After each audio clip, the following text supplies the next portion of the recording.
Olá, vamos dar início à nossa leitura do dia. Estamos no dia 44 da leitura da Bíblia e as escrituras do dia hoje são Êxodo capítulo 35, do versículo 10 ao capítulo 36, versículo 38. Também vamos ler Mateus capítulo 27, do versículo 32 ao 66. Também vamos ler Salmos capítulo 34, do versículo 1 ao 10. E por último, vamos ler Provérbios, capítulo 9, do versículo 7 ao 8. Vamos dar início à nossa leitura lendo Êxodo, capítulo 35, do versículo 10 ao capítulo 36, versículo 38. Os utensílios do tabernáculo. Venham todos os homens hábeis entre vocês e façam tudo o que o Senhor ordenou. O tabernáculo com a sua tenda e a sua cobertura, os seus ganchos, as suas tábuas, as suas vigas superiores, as suas colunas e as suas bases, a arca e os seus cabos, o propiciatório e o véu do cortinado, a mesa e os seus cabos, todos os seus utensílios e os pães da proposição, o candelabro da iluminação, os seus utensílios, as suas lâmpadas e o azeite para a iluminação, o altar do incenso e os seus cabos, o óleo da unção, o incenso aromático e o cortinado da porta à entrada do tabernáculo, o altar do holocausto e a sua grelha de bronze, os seus cabos e todos os seus utensílios, a bacia e o seu suporte, as cortinas do átrio, as suas colunas, as suas bases e o cortinado da porta do átrio, as estacas do tabernáculo, as estacas do átrio e as suas cordas, as vestes do ministério para ministrar no santuário, as vestes santas do sacerdote Arão e as vestes de seus filhos para oficiarem como sacerdotes, a prontidão do povo em trazer ofertas. Então toda a congregação dos filhos de Israel saiu da presença de Moisés. Todo aquele cujo coração moveu e cujo espírito o impeliu, veio e trouxe a oferta ao Senhor para a obra da tenda do encontro, para todo o seu serviço e para as vestes sagradas. Vieram homens e mulheres, todos dispostos de coração. Trouxeram fivelas, pendentes, anéis, braceletes, todos os objetos de ouro. Todo homem fazia oferta de ouro ao Senhor. E todos que tinham pano azul, púrpura, carmesim, linho fino, pelos de cabras, pelos de carneiros tingidas de vermelho e peles de animais marinhos, trouxeram isso também. Todo aquele que fazia oferta de prata ou de bronze trazia isso como oferta ao Senhor. E todo aquele que possuía madeira de acácia para toda a obra do serviço a trazia também. Todas as mulheres hábeis traziam o que por suas próprias mãos tinham fiado: pano azul, púrpura, carmesim e linho fino. E todas as mulheres cujo coração as moveu em habilidade faziam os pelos de cabra. Os chefes traziam pedras de ônix, pedras de engaste para a estola sacerdotal e para o peitoral, as especiarias e o azeite para a iluminação, para o óleo da unção e para o incenso aromático. Os filhos de Israel trouxeram oferta voluntária ao Senhor, a saber, todo homem e mulher cujo coração os dispôs para trazerem uma oferta para toda a obra que o Senhor havia ordenado que se fizesse por meio de Moisés. Deus chama Bezalel e Aholiabe. Moisés disse aos filhos de Israel: Eis que o Senhor chamou por nome Bezalel, filho de Uri, filho de Ur, da tribo de Judá. E o Espírito de Deus o encheu de habilidade e inteligência e conhecimento em todo o artifício, para elaborar desenhos e trabalhar em ouro, em prata e em bronze, para lapidação de pedras de engaste, para entalho de madeira e para todo tipo de trabalho artesanal. Também lhe dispôs o coração para ensinar os outros, tanto a ele como a Oliabe, filho de Aizamaque, da tribo de Dan. Encheu-os de habilidade para fazer toda a obra de mestre, até a mais engenhosa, e a do bordador em pano azul, em púrpura, em carmesim, em linho fino, e a do teçalão, sim, todo tipo de trabalho, e a elaborar desenhos. Assim trabalharam Bezalel, Aholiabe e todos os homens hábeis a quem o Senhor tinha dado habilidade e inteligência para saberem fazer toda a obra para o serviço do santuário, segundo tudo o que o Senhor havia ordenado. Moisés entrega as ofertas do povo. Moisés chamou Bezalel, Aholiabe e todos os homens hábeis em cujo coração o Senhor tinha posto sabedoria, isto é, todos os homens cujo coração os impeliu a vir a fazer a obra. Estes receberam de Moisés todas as ofertas que os filhos de Israel haviam trazido para a obra do serviço do santuário, para fazê-la, e ainda cada manhã o povo trazia a Moisés ofertas voluntárias. Então todos os homens sábios que se ocupavam em toda a obra do santuário deixaram o que faziam e vieram, e disseram a Moisés: o povo traz muito mais do que é necessário para o serviço da obra que o Senhor ordenou que se fizesse. Então Moisés ordenou, e a ordem foi proclamada no arraial: nenhum homem ou mulher faça mais obra alguma para a oferta do santuário. Assim o povo foi proibido de trazer mais, porque o material que tinha era suficiente para toda a obra que se devia fazer, e ainda sobrava as cortinas do tabernáculo. Assim todos os homens hábeis entre os que faziam a obra fizeram o tabernáculo com 10 cortinas de linho fino retorcido, pano azul, púrpura e carmesim com querubins, de obra de artista as fizeram. O comprimento de cada cortina era de 12,5 metros, e a largura era de 1,80 metros.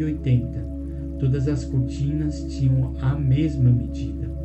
5 cortinas eram ligadas umas às outras, e as outras 5 também eram ligadas umas às outras. Fizeram laçadas de pano azul na borda da cortina que estava na extremidade do primeiro agrupamento, e fizeram o mesmo com a borda da cortina que estava na extremidade do segundo agrupamento. Fizeram 50 laçadas numa cortina e 50 laçadas na outra cortina, na extremidade do segundo agrupamento. As laçadas eram contrapostas uma à outra.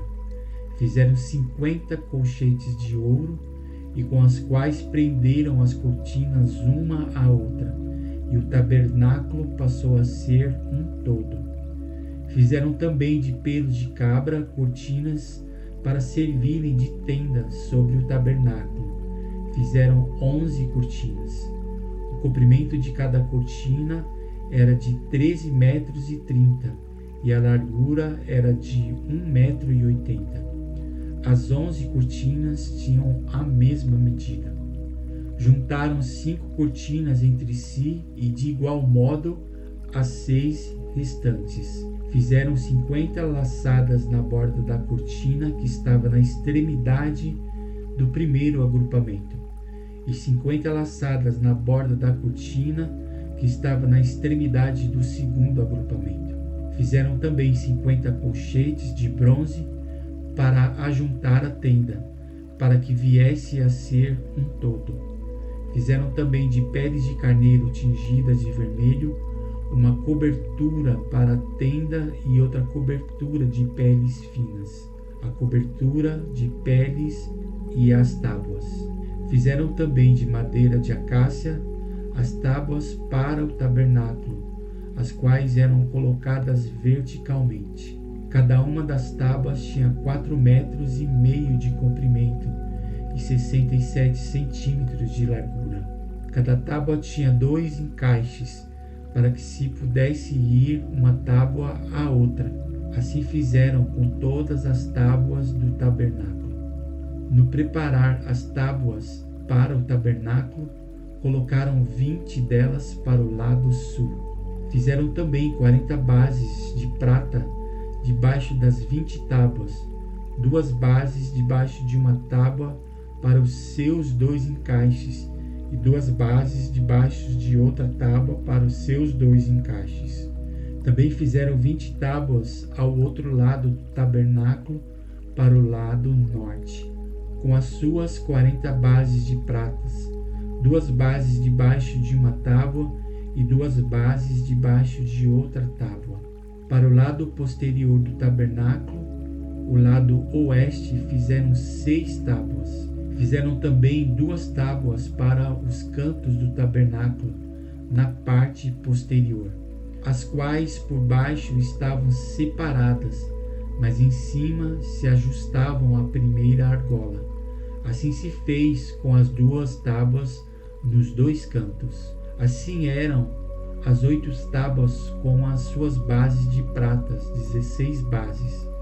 2 bases debaixo uma da tábua e 2 debaixo da outra tábua.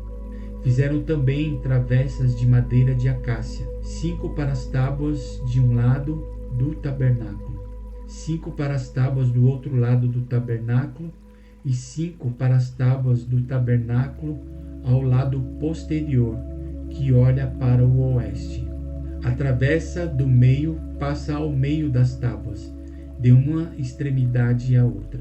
Revestiram de ouro as tábuas e de ouro fizeram as suas argolas, pelas quais passavam as travessas, que também foram revestidas de ouro, o véu, o cortinado e as colunas. Fizeram também um véu de pano azul, púrpura, carmesim e linho fino retorcido. Fizeram-no com querubins, obra de artista. Penduraram esse véu em 4 colunas de madeira de acácias, revestidas de ouro. Os seus colchetes eram de ouro, sobre 4 bases de prata. Fizeram também para a porta da tenda um cortinado de pano azul, púrpura, carmesim e linho fino retorcido, obra de bordador, e as suas 5 colunas e os seus colchetes. Revestiram de ouro as suas cabeças e as suas molduras, mas as suas 5 bases eram de bronze. Agora vamos ler Mateus capítulo 27, versículo 32 ao 66. A crucificação de Jesus. Ao saírem, encontraram um cirineu chamado Simão, a quem obrigaram a carregar a cruz de Jesus. E chegando a um lugar chamado Gólgota, que significa lugar de caveira, deram vinho com fel para Jesus beber, mas ele, provando-o, não quis beber. Depois de o crucificarem, repartiram entre si as roupas dele e tiraram a sorte, e assentados ali o guardavam. Por cima da cabeça de Jesus puseram por escrito a acusação contra ele: Este é Jesus, o Rei dos Judeus. E os 2 ladrões foram crucificados com ele, um à sua direita e o outro à sua esquerda. Os que iam passando blasfemavam contra ele, balançando a cabeça e dizendo: Ei, você que destrói o santuário e em 3 dias o reedifica, salve a si mesmo, se você é o Filho de Deus, e desça da cruz. De igual modo, os principais sacerdotes com os escribas e anciões, zombando, diziam: Salvou os outros, a si mesmo não pode salvar. É Rei de Israel. Que ele desça da cruz e então creremos nele. Confiou em Deus, pois que Deus venha livrá-lo agora, se de fato lhe quer bem, porque ele disse: Sou filho de Deus. Também os ladrões que haviam sido crucificados com ele o insultavam. A morte de Jesus. A partir do meio-dia houve trevas sobre toda a terra até as 3 horas da tarde. Por volta de 3 horas da tarde, Jesus clamou em alta voz, dizendo: Eli, Eli, lema sabachthani. Isso quer dizer: Deus meu, por que me desamparaste? Alguns dos que estavam ali ouvindo isto diziam: ele chama por Elias. E logo um deles correu a buscar uma esponja e, tendo-a embebido em vinagre e colocando na ponta de um caniço, deu-lhe de beber. Os outros, porém, diziam: espere, vejamos se Elias vem salvá-lo. E Jesus, clamando outra vez em alta voz, entregou o Espírito. Eis que o véu do santuário se rasgou em duas partes, de alto a baixo. A terra tremeu e as rochas se partiram. Os túmulos se abriram e muitos corpos de santos já falecidos ressuscitaram. E saindo dos túmulos, depois da ressurreição de Jesus, entraram na cidade santa e apareceram a muitos. O centurião e os que com ele guardavam Jesus, vendo o terremoto e tudo o que se passava, ficaram possuídos de grande temor e disseram: verdadeiramente este era o Filho de Deus. Estavam ali muitas mulheres, observando de longe. Eram as que vinham seguindo Jesus desde a Galileia para o servir. Entre elas estavam Maria Madalena, Maria, mãe de Tiago e de José, e a mulher de Zebedeu. O sepultamento de Jesus. Ao cair da tarde, veio um homem rico de Arimateia, chamado José, que era também discípulo de Jesus. Esse foi até Pilatos e lhe pediu o corpo de Jesus. Então Pilatos mandou que o corpo lhe fosse entregue. E José, levando o corpo, envolveu-o num lençol limpo de linho e o depositou no seu túmulo novo, que ele tinha mandado abrir na rocha. E rolando uma grande pedra para a entrada do túmulo, foi embora. Estavam ali sentadas em frente do túmulo Maria Madalena e a outra Maria, a guarda do túmulo. No dia seguinte, que é o dia depois da preparação, os principais sacerdotes e os fariseus se reuniram com Pilatos e lhes disseram: Senhor, nós lembramos que aquele enganador, enquanto vivia, disse: depois de 3 dias ressuscitarei. Portanto, mande que o túmulo seja guardado com segurança até o 3º dia, para que não aconteça que, vindo os discípulos dele, o roubem e depois digam ao povo: ressuscitou dos mortos, e este último engano será pior do que o primeiro. Pilatos respondeu: uma escolta está à disposição de vocês. Vão e guardem o túmulo como bem entenderem. Indo eles, montaram guarda ao túmulo, selando a pedra e deixando ali a escolta. Agora vamos ler Salmos, capítulo 34, do versículo 1 ao 10. O Senhor é bom. Salmo de Davi, quando se fingiu de louco na presença de Abimeleque, e por este expulso ele se foi. Bendirei o Senhor em todo o tempo, o seu louvor estará sempre nos meus lábios. A minha alma se gloriará no Senhor. Os humildes ouvirão isso e se alegrarão. Louvem comigo a grandeza do Senhor, e todos juntos lhe exaltemos o nome. Busquei o Senhor e ele me acolheu. Livrou-me de todos os meus temores. Os que olham para ele ficarão radiantes. O rosto deles jamais se cobrirá de vexame. Clamou este aflito e o Senhor o ouviu e o livrou de todas as suas angústias. O anjo do Senhor acampa-se ao redor dos que o temem e os livra. Provêm e vejam que o Senhor é bom. Bem-aventurado é que nele se refugia. Temam o Senhor, vocês que são seus santos, pois nada falta aos que o temem. Os leãozinhos passam necessidade e sentem fome, porém os que buscam o Senhor, bem nenhum lhes faltará. Agora, por último, vamos ler Provérbios, capítulo 9, versículos 7 e 8. Quem repreende o zombador traz afronta sobre si, e quem censura o ímpio será insultado. Não repreenda o zombador para que ele não odeie você. Repreenda o sábio e ele o amará. E aqui encerramos a nossa leitura do dia. Obrigado a todos por sua participação e amanhã estaremos aqui dando continuidade na leitura da palavra. Que Deus abençoe o seu dia. Um grande abraço e até amanhã.